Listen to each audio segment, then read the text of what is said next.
Thanks for having me on. I appreciate it. Yeah, I'll just tell you how this works, because I have to translate to Portuguese every after you answer my questions. I'll quickly translate the main meaning of each answer. So it will be like a few pauses, but it will be quick. Okay, sounds good. All right. So let me just make sure that we are live everywhere, and a lot of kids were pretty excited about, yeah, having you on the show, and because I mean this is so good that you guys are able to pay this tribute to Chester, and this is an amazing album, and that's the best way to keep Chester's memories alive, right? Yeah, thank you very much. It's something that we hold very close to our hearts. He was a very, very close, and we want to make sure to do this right. Eu estava falando para ele, começamos a nossa Wikimetal Happy Hour, obrigado pela presença de todos. Eu já agradeci a presença do Sean Dowdell, baterista do Grey Daze, está lançando esse fantástico projeto na semana que vem, dia 26 de junho. Estão lançando o disco do Grey Daze, né, com os vocais do Chester Bennington. E agora a gente vai começar a nossa entrevista, então muito obrigado aí pela presença de todos mais uma vez. Eu vou traduzir sempre que ele responder, tentar ser rápido. So, tell us a little bit about the story of the band and how the band was formed. That was, if I'm not mistaken, early 90s. How did you guys first met? How did you meet? So I met Chester back in early 1990s when we were auditioning for a singer for our first band together. And I was introduced to him through a mutual friend named Chris. And basically he came in and auditioned. He sang Pearl Alive. And when he showed up, you know, he was this little scrawny kid. He had these little wire rimmed glasses and he just tight curly hair. And he did not look like what I thought a rock star should look like. I remember feeling disappointed. And then he sang and we were all like, wow, good. When can you start? And then he convinced me to come over to his father's house, and his we had to convince his dad to let him come and sing for the band. And from that point forward, we just became best of friends and started rehearsing, you know, several times a week, and started writing originals. And what was the song? I'll let you translate that. Go ahead. What was the song that he first sang again? Alive by Pearl Jam. Oh, all right. Ele estava falando, eu perguntei como é que, primeiro como eles se conheceram, né? Ele falou que foi numa audição para uma banda, ele conheceu o Chester chegou um menino novinho, assim, magrinho, e ele achou que o Chester não, ele ficou um pouco desapontado, porque o Chester não tinha aquela imagem de rockstar que ele imaginava, mas eles foram apresentados por um amigo em comum, e aí ele foi conversar com o pai do Chester, ele primeiro entrou na audição e cantou Alive do Pearl Jam, e aí de uma hora para outra eles mudaram de opinião e falaram, não, esse cara aqui é o cara da banda, e aí eles foram conversar com o pai do Chester para dar autorização para ele poder entrar na banda. And at that time was it was your band, right? In the beginning, yeah, you know, but I was only 17 years old. He was 15, so I was a little bit older than him. But you know, once he joined the band, it was our band, and we just kind of were attached at the hip ever from that moment forward. Eu perguntei se a banda, pelo que eu tinha pesquisado aqui, a banda era do Sean, mas ele falou que no começo, sim, ele era um pouco mais velho, ele tinha 17 anos, o Chester tinha 15, mas depois que ele entrou, a banda ficou uma banda de todos e eles tinham, não existia um líder, nada na banda. And tell us a little bit about, and you know, from early 90s to 2020 or 2019, how did this idea of releasing this album come up? Well, in 2016, Chester and I were on a phone call together. We were, like I said, we were very close friends. We owned businesses together. We played in several side projects together. So we were around each other a lot. I mean, we worked out together. We went on vacations, went out to dinner. So we talked a lot. And on one of these phone calls, we were discussing throwing a party for our company that we own called Club Tattoo. And during that conversation, he said, you know, I've been thinking about that. And the next time we do a club tattoo party, I want to put Grey Daze back together. Now, we had flirted with putting Grey Daze back together several times, but the timing just never worked out. And this time, the timing just lined up. We started discussing when that was going to be. and we said it would be mid 2017 before we can actually do a reunion show. So then we started working through the logistics of what that looked like. Eu perguntei para ele como é que essa ideia de lançar esse disco apareceu e como é que foi todo esse processo. Ele falou que em 2016 eles sempre se falaram, ele e o Chester mantiveram uma grande amizade a vida inteira, sempre foram muito próximos, inclusive tiveram até negócios juntos, tiveram uma empresa juntos chamada Club Tattoo, e eles se falaram em 2016, eles estavam se falando direto porque o Chester queria fazer uma reunião da banda. Eles sempre passaram férias juntos, sempre mantiveram essa amizade, e aí eles continuaram falando.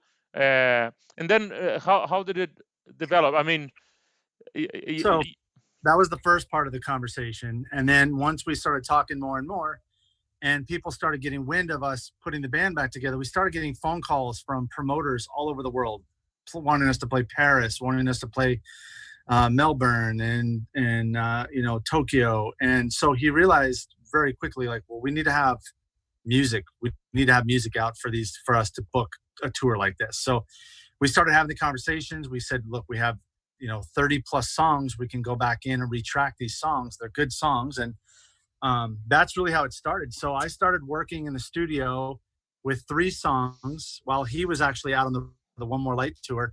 And we would go back and forth via email and phone calls every few days and talk about the work that I had been doing. And he would listen to it and say, I don't like that, I like this. And he would play me new songs that he had been writing. So we were going to work on that when we got in the studio. And that's how the idea of doing the record came about. Então, eu perguntei para ele. Sorry, man. Eu perguntei para ele como foi a continuação essa história. Ele falou que depois eles começaram a se falar muito, e aí, quando a notícia se espalhou e promotores de shows do mundo inteiro começaram a ligar para eles para agendar shows da banda, tudo, e aí eles chegaram à conclusão que eles precisavam de música nova, e eles começaram a escrever várias músicas novas, um mostrava ideia para o outro pelo telefone, pela internet, e aí I let you continue now. So on one of these phone calls, he said, look, I miss having a band of my own. I miss playing with you. He said, I miss having a rock band of my own. I miss playing with you. Let's do this thing. So we started working through what that looks like. And once we started working on the record and going back and forth, we were supposed to start rehearsals. E aí eles pararam totalmente de trabalhar em cima disso. Todo mundo ficou muito chocado. Yeah. So it took me about 6 months after he passed to come to the conclusion. I just woke up one day and said, I'm going to finish the record. So I contacted the band members. I got their blessing. I flew out and met with Talinda, Chester's wife, in LA. And I told her what I wanted to do. And she said, look, you're his best friend. I trust you implicitly. You've always had his back. Just make sure it doesn't suck. And we both kind of laughed. And I said, I'll make sure it's good. And so she just trusted me. So from that point, I called Chester's mom and Chester's dad and kind of walked them through what I wanted to do. And I got their blessing. And then it was, how do we start this? And then I'll tell you that once you translate that. Yeah. Ele falou que levou 6 meses até que ele saiu dessa situação de choque total, e ele acordou um dia e falou com os membros da banda, falou, a gente precisa lançar esse álbum, essas músicas que o Chester tinha feito com eles. E aí ele ele voou para Los Angeles para falar com a mulher do Chester, com a viúva do Chester. Depois ele se reuniu com a mãe e com o pai deles, e eles sempre deram o aval, né, deles, aprovaram tudo, desde que fosse uma música, um disco bom, uma música boa, uma banda boa, eles estariam aprovando tudo que ele fizesse. Eles sabiam que eles eram melhores amigos. Yeah. So once we decided to do the record, we stripped down all of the music away from Chester's voice. And so we need to rethink how we're going to do this, because we can't have Chester come back in and re-record certain parts. So we stripped all the music away and just listened to Chester's voice. And we worked on the arrangement of his voice on each individual track and got it perfect. Once we had the voice perfect, we literally built the song around Chester's voice and made everything about those vocal performances. And that's why it took us nearly 2.5 years to get this done, because we had so much writing and rewriting to do. And some songs we wrote 3-4 times and had to throw them out because they weren't perfect. But I think because of the way we did this project and the way we approached it, we were able to keep the integrity of the music intact. Even though we rewrote it and we modernized it, we were able to put it in musical relevancy in today's terms, so it didn't sound dated. And the recordings were what, demos from like a pre-recording No, session? they weren't demos. They were real albums. But we had they the were masters already for the real album. Yeah, they were the full album, and then we had the masters for that for 2 full records. So we have a little over 25, 27 songs, something like that. So wow. we chose the songs, and I'll let you go ahead and interpret that, and we'll dive in more. Eles falaram que o processo todo foi bem trabalhoso, porque quando eles perceberam o conteúdo que eles tinham já gravado com o Chester, eles pegaram toda aquelas músicas, tiraram toda a parte instrumental, deixaram a voz do Chester pura, sem nenhuma outro som de nada, nenhum instrumento, e construíram as músicas, reescreveram as músicas, regravaram as músicas para encaixar com a voz do Chester, e isso demorou para quase 2 anos e meio, porque tinha que ficar perfeito, tinha que casar perfeitamente com aquela voz. And before I let you continue, you guys did a fantastic job, man. Oh, thank you so much. We really put our heart and soul into this whole thing. I believe you. It feels, when you listen to it, it feels it's a real thing. It's so different from, it can feel. I think the fans can feel it, and that's why everybody is really excited about this release. It's one of the reasons that I decided to finish this record is because these songs were so good, and his vocal performances are so good, and you can hear his emotion in every single word. He believes everything he's singing about, and you're going to hear sadness, you're going to hear pain, you're going to hear all these things that you've come to know and love Chester from, but you're going to hear it in a different way that you haven't heard him before. And I think that's what makes this project so special. Ele falou que o álbum, eu comentei com ele que realmente é um trabalho feito com muito coração e muito sentimento e de verdade, né? Então, e os fãs realmente sentem isso. E ele falou que é exatamente isso, porque que as músicas eram tão boas e as interpretações do Chester eram tão verdadeiras, então ele cantava com realmente aquilo com a alma, e aquilo foi isso que fez com que o álbum ficasse tão bacana e tão legal. E vocês já podem ouvir, inclusive, 5 músicas. And people can already listen to. There are 5 songs that are already out, and we're all excited to listen to the whole album on next week. So, you want to say something else about that? Sorry, man. Yeah, I'll go in any direction you want. We're excited that it's coming out June 26th. We can talk about some of the guest people that we had on here. If you want to talk about specific songs, I'm open to do that. This is your show. You tell me what you talk about. No, sure. We'll talk about all that. With it's just, I'm sorry we have to keep translating this. It's kind of a pain, but it's just to have more people being able to understand what we're talking about. And I'm sure that a lot of people are really interested in hearing these stories. So you already said about that, but I suppose that this could only happen because you had the blessing of Chester's family, and they all knew that you're a real friend and you honor his legacy, right? I suppose that's very important for you. Yeah, we're business partners. We were in several bands together. We owned several companies together. We hung out a lot. So Linda knows that we are best of friends, and there was nothing that I was going to do is going to be misconstrued or done in a bad way. That was the main concern, I think, from my part, was to make sure that the family understood why we wanted to do that. But they also know that it was important to Chester. This wasn't just important to me. They know before he passed away that this was important to him. And I think that's why it was easy as well for them to say, we know he wanted to do this. He was excited about it.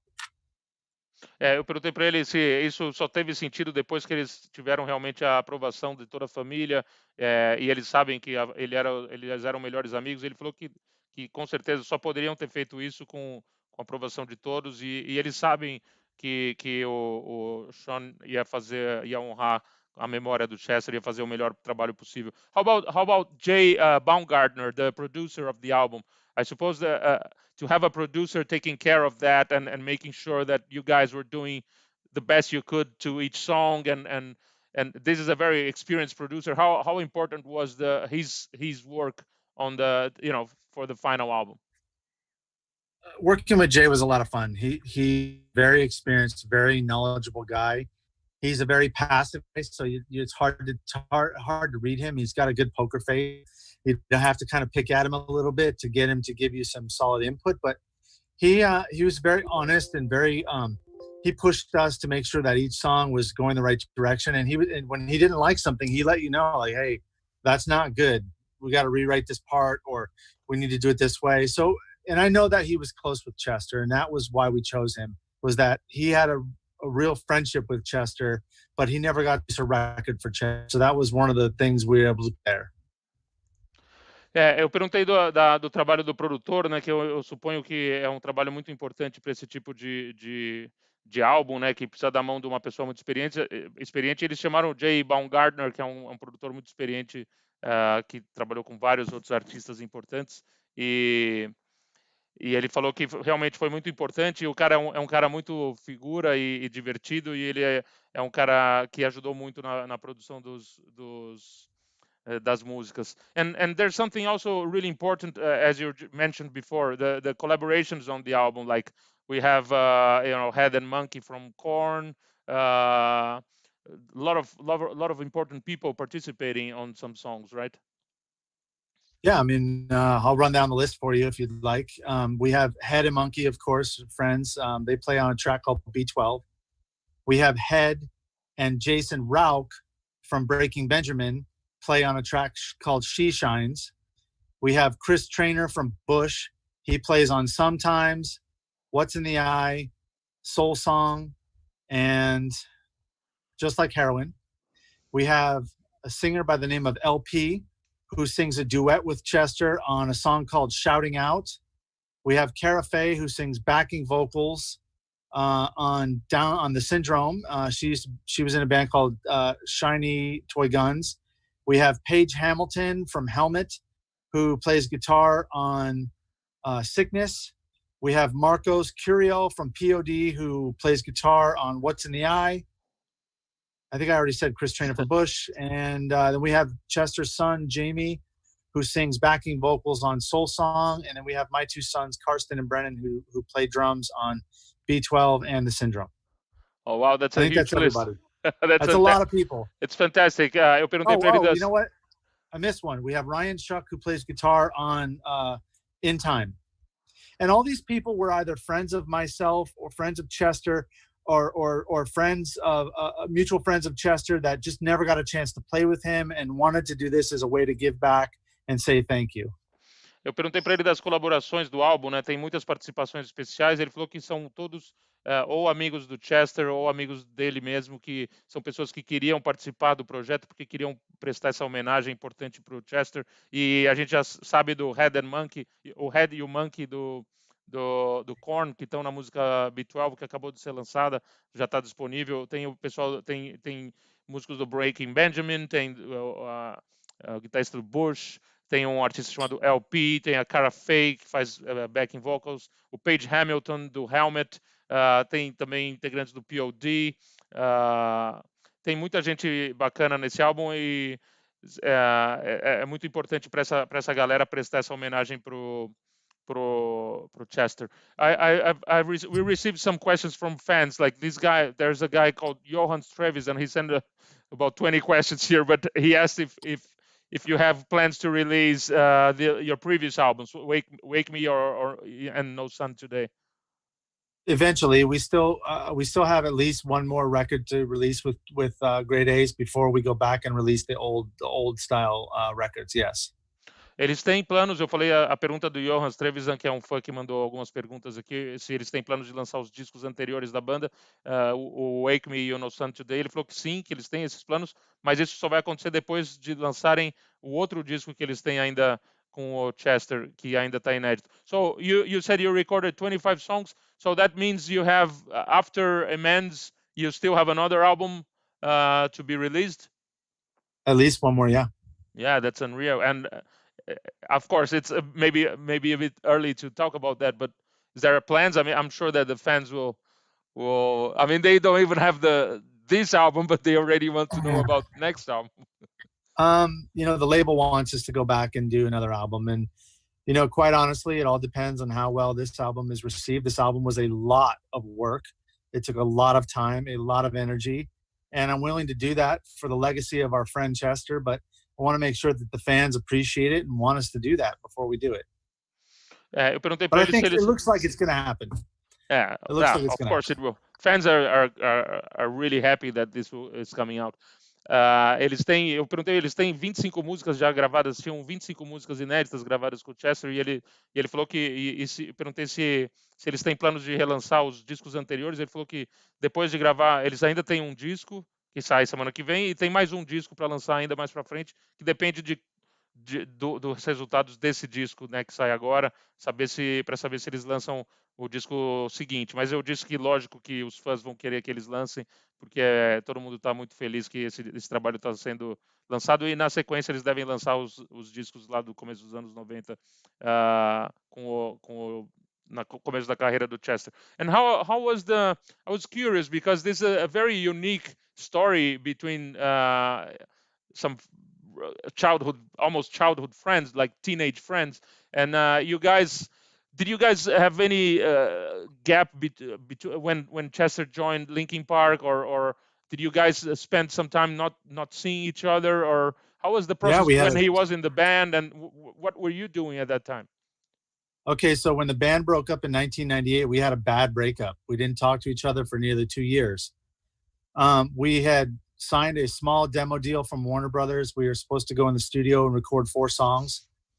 And we got in a huge fight after a show, and everybody went their own way. And basically, we couldn't reconcile.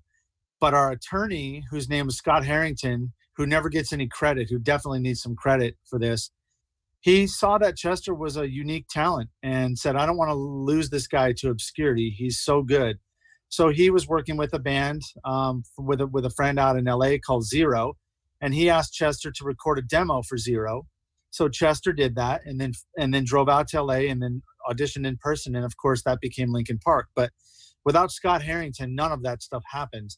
We didn't talk for nearly 2 years, and then we reconciled in 2001, 2002, when we found out our guitar player had been diagnosed with brain cancer. Oh, uau.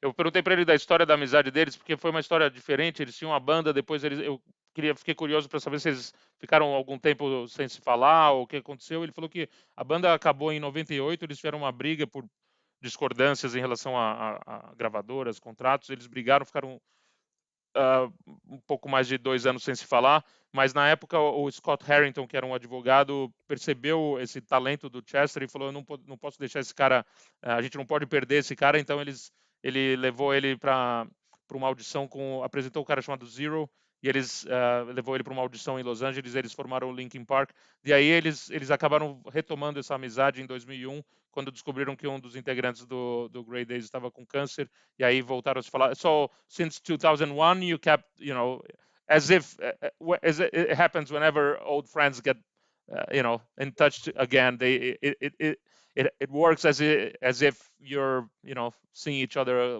week ago or something. Is that what happened? It's weird because we hadn't talked in like 2 years, and he called me, and literally we made up, and I was out in LA hanging out with him the very next weekend. We became business partners a year after that, and we did a lot of things together. We played in a couple side bands. We had some clothing companies together. We own a company called Club Tattoo that became very successful, and we just picked right back up where we left off. Aí eles se reencontraram em 2001. Chester ligou para eles, retomaram, né, a amizade como velhos amigos. Sempre acontece com velhos amigos, e eles desde então sempre tiveram juntos, tiveram vários projetos paralelos, bandas, e fundaram essa empresa Club Tattoo, que fez muito sucesso. Tiveram outras empresas juntos, e aí continuaram sendo amigos até o fim da vida do Chester em 2017. 2017, that was a very weird moment. It started with the passing of Chris Cornell, and soon after that we lost Chester. It was a very it was a very difficult moment for everyone, and especially music fans. We lost 2 fantastic talent in such a short period of time. How was that moment? Personally, I know it must have been really difficult, but it was 2 great losses for music, right? Yeah, I mean, I didn't know Chris. Chester was friends with Chris. I didn't know him, but you know, losing Chester, it's very difficult to put into words other than I was just in shock. And it took me months to kind of come to terms with his loss, you know, and still think about him every single day, obviously. É, eu falei para ele que em 2017 esse momento para a música foi um momento muito triste. Imagina para quem era amigo, próximo, né? Porque a gente perdeu o Chris Cornell, que era, ele comentou que até era amigo do Chester, eles não se conheciam, mas logo depois a morte do Chester, e a gente ficou sem dois grandes heróis da música, principalmente dos anos 90, né? Músicos fantásticos que fazem muita falta. And changing the subject, Sean, we're living through a very unique moment for, people from our generation never experienced anything like that. Maybe in the last 100 years, nothing like that happened. Uh, how do you feel about releasing this album in this unique moment, and does that have anything to do with makes you think, or is that anything anyhow related? Does it help to think about or plan new stuff, or to plan the album release? And how do you feel about that? You're in Phoenix now, right? I'm in Phoenix. I live in Phoenix and Las Vegas. I go back and forth. This whole thing we're living through right now, I'm trying to find the positivity in it and be a leader. And for those people that they can't see the future, they can't think about things in a positive way. This thing is getting a lot of people and depressed and feeling lost and feeling empty and feeling sad. And I'm trying to be the guy that's bringing people up and making them feel positive. It is a little scary. It's very scary for a lot of people. But I'm trying to look at the positive things and be a role model for these people and try to give them something to look at for hope. We were originally going to release the record on April 10th, but we decided to postpone it because I didn't want to release it during all this stuff. It just didn't feel right. And that's why we pushed it to June 26th. And I'm glad we did. No one wants to try to throw a party in the middle of a hurricane. It just didn't feel right. So we pushed the album to June 26th because we wanted fans to be able to hear this and accept this in a moment that wasn't so uncomfortable. And that's really why we chose to push the record. And I'm glad we did. Eu perguntei para ele sobre esse momento, né, um momento tão difícil e único, né, para nossa geração. A gente nunca passou por nada disso. E qual a relação que isso tem com como ele vê esse momento, e qual a relação que isso tem com o lançamento do álbum? Ele falou que o álbum, a princípio, estava planejado para sair no dia 10 de abril. Eles adiaram o lançamento para 26 de junho, mas ele tenta encarar as coisas com um certo, de uma maneira um pouco positiva, e tenta enxerga que muita gente está deprimida e porque tem que ficar em casa e chateada com a situação, muitos empregos, né, muita gente perdendo emprego, muita coisa ruim acontecendo, mas ele tenta ver as coisas de uma maneira positiva e levantar um pouco o astral das pessoas que estão em volta dele, porque realmente precisa de líderes, né, um momento importante para as pessoas que têm essa possibilidade de trazer um pouco de energia positiva aí para as pessoas. Do you think that there's anything positive that we can get from this experience? I mean, do you think that humans will evolve somehow, or is there any lessons that we can take from the whole? I mean, I'm sure there are, but do you think that humans will learn something from it? Oh man, that's a loaded question. Do I think humans are going to learn from it? Not really. Unfortunately, no.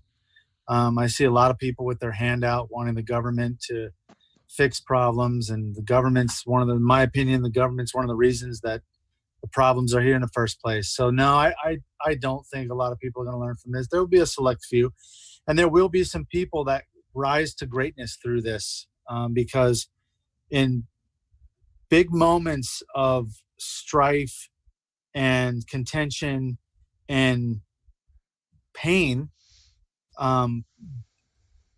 certain humans will rise to the occasion and find greatness through that experience.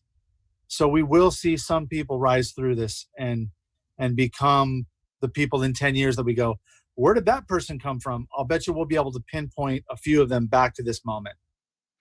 Eu perguntei para ele se ele acha que a gente a humanidade vai aprender alguma lição, né, com todo esse momento, né, vai deixar de ser um pouco egoísta. Ele falou que, sinceramente, acha que não. Ele acha que ele já vê muita gente que não está nem aí para o próximo, né, começando pelo próprio governo.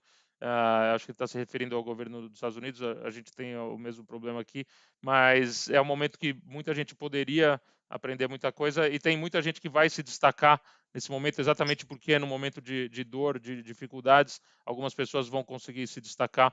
And tell me, changing the subject again, I mean, of course, we're talking from Brazil, and Chester always had a great career, a great audience, a lot of fans and followers from Brazil.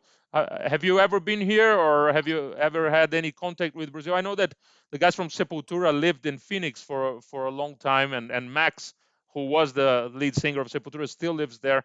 Do you have any connection with Brazil at all? So I don't have any connection with Brazil. I cannot wait to come there. I will be coming there in the next couple months to do more press.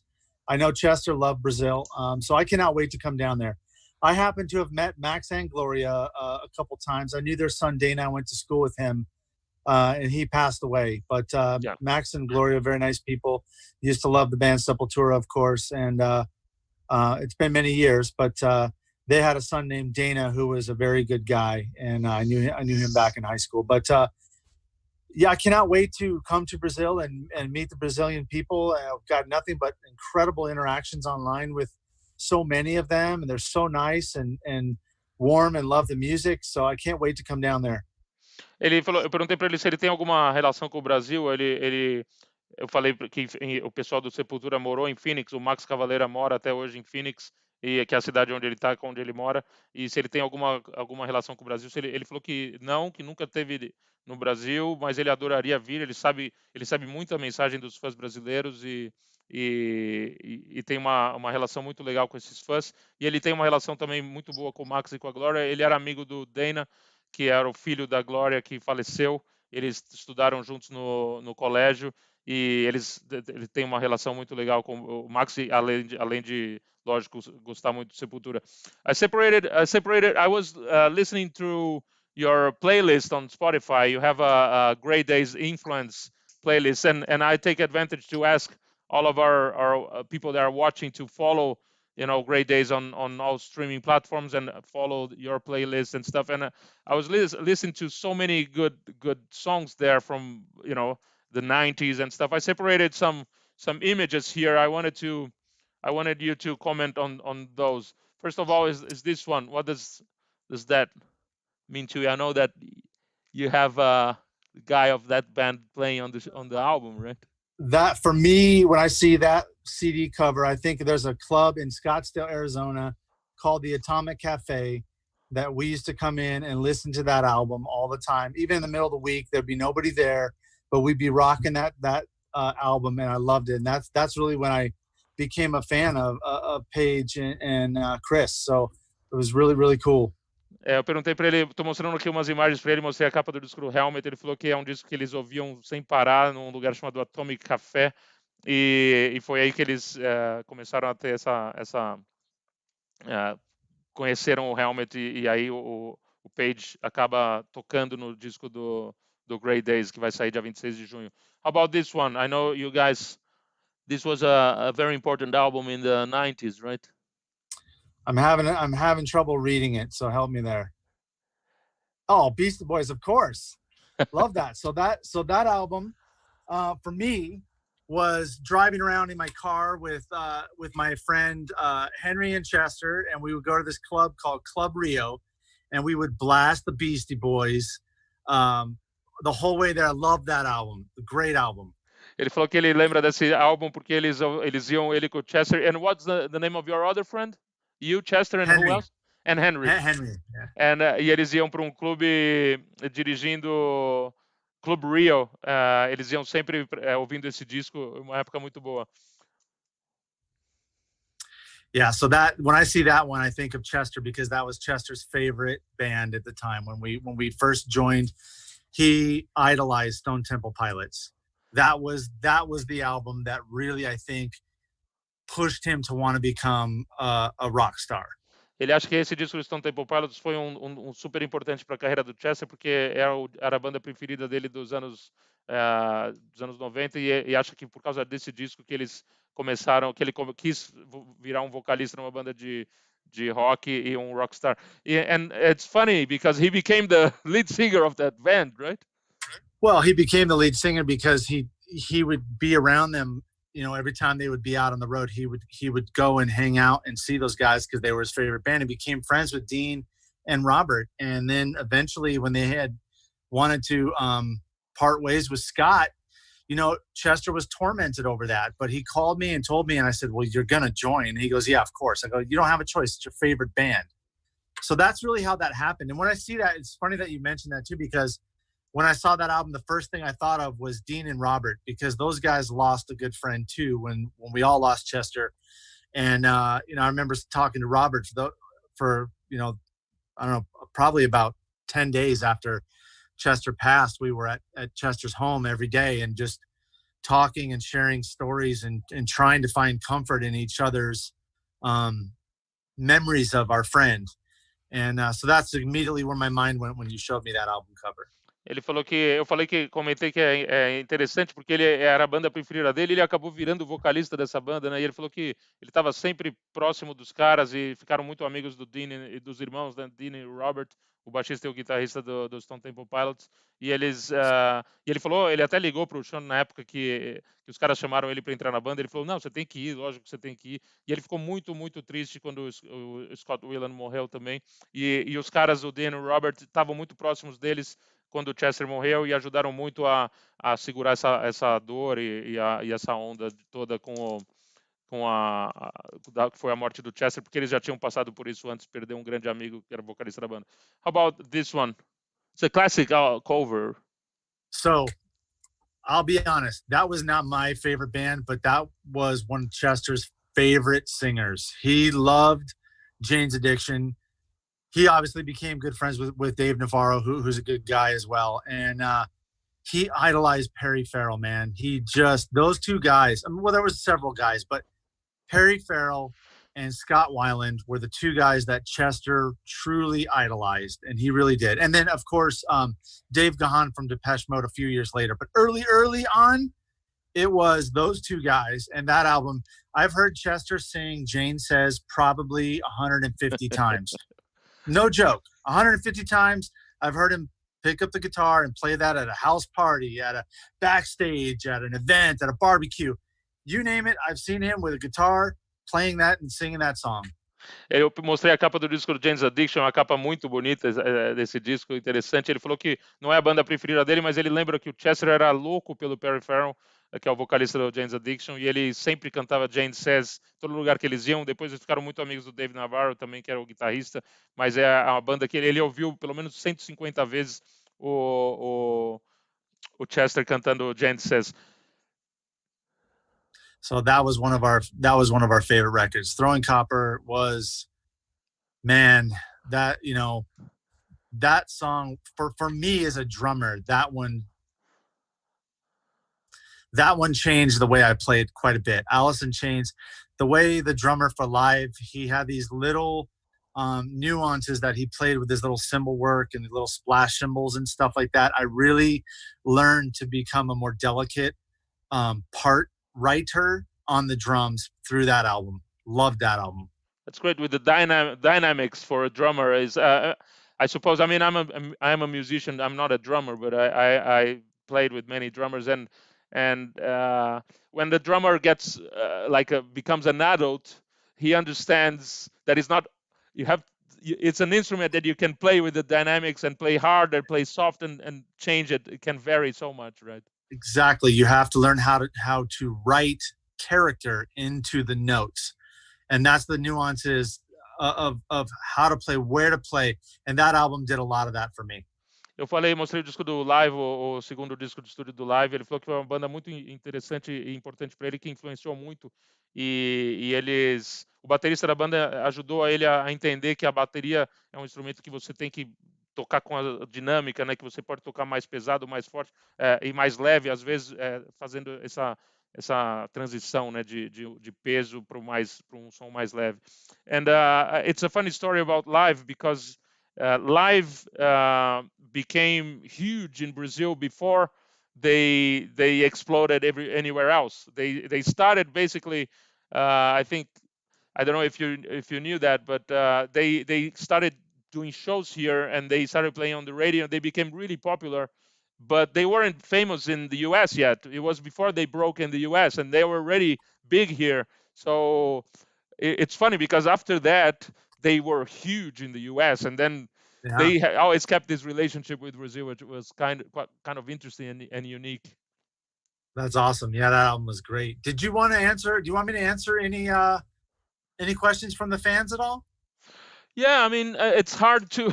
I have a really tough job here because I have to take care Trying of to catch them all all the on the. computer stuff and read the questions and take notes of to translate. But I I think that gotcha. I tried to get the questions sent prior to our interview, and I took some notes Oh, and made some okay, kind of summarized most of them. But anyway, sure. I wanted you to talk before I let you go also about the formats, because this is something really important that people need to be aware of. There will be some really special formats of this album, right? Yeah, so Like I physical think formats. there's 3 different picture discs. There's a deluxe set, and there's a deluxe CD. So yeah, there's some very cool stuff, some collector stuff out there for you guys for sure. Eu falei para ele comentar dos formatos físicos do álbum que vão ser lançados. Eles vão ter 3 picture discs, vão ter tem um pacote deluxe do vinil e também CD.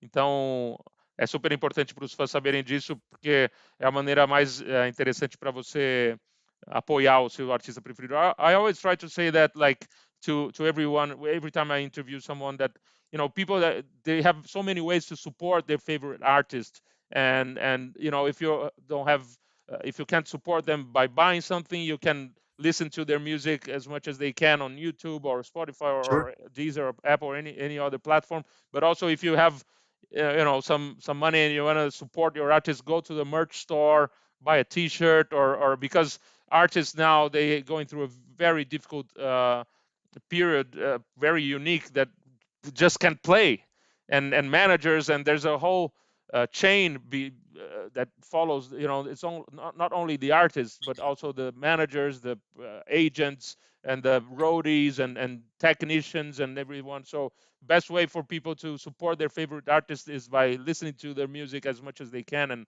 and if you can, buy their merch, buy their albums, or anything like that. Absolutely.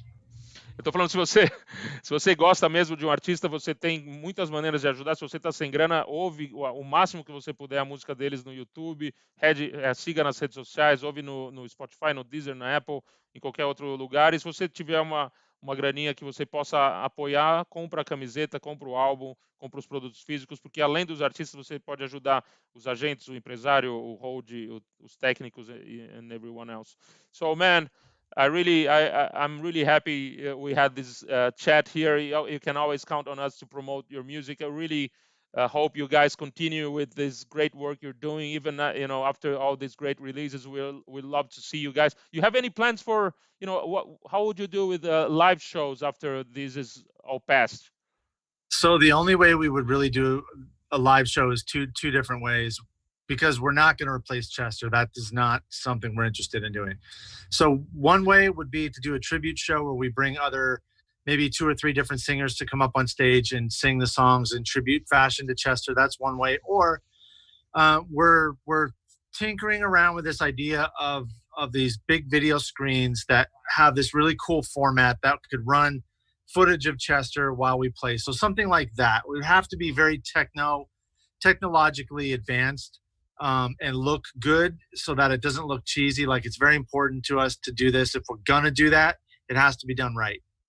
Eu perguntei para ele como seria um show do Grey Daze, né? Depois que tudo isso passar, quando puderem acontecer shows, como é que seria um show do Grey Daze? Ele falou que eles não têm nenhuma intenção de substituir o Chester, de colocar um vocalista no lugar, mas tem 2 ideias que eles têm. Uma é de fazer um show com um tributo, com várias pessoas participando e cantando as músicas, e outra é pensar numa forma tecnológica de fazer o show com telões e telas onde pudessem projetar imagens do Chester de uma forma que não ficasse brega, porque a última coisa que o Chester gostaria seria de uma coisa cheesy, brega, assim, meio cafona. But man, thank you once again.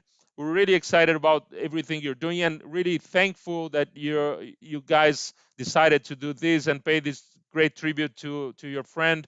And as a fan and as a music lover, we appreciate all these great work you're doing, and we're excited about the album. And telling everybody once again, 26th of June, the whole album is out, but you can listen to 5 great songs already. They are out, and we're looking forward to the album release next week, man. Thank you so much for having me on, and I can't wait to come down to Brazil and meet everybody. Ele falou que agradeceu, muito obrigado. Ele não consegue esperar para estar no Brasil em breve, e a gente também quer muito que o Grey Daze venha para cá fazer essa homenagem ao Chester Bennington. So thank you once again, man, and anytime we're here. It was really nice having this chat with you, man. Awesome. I feel the same. Thanks for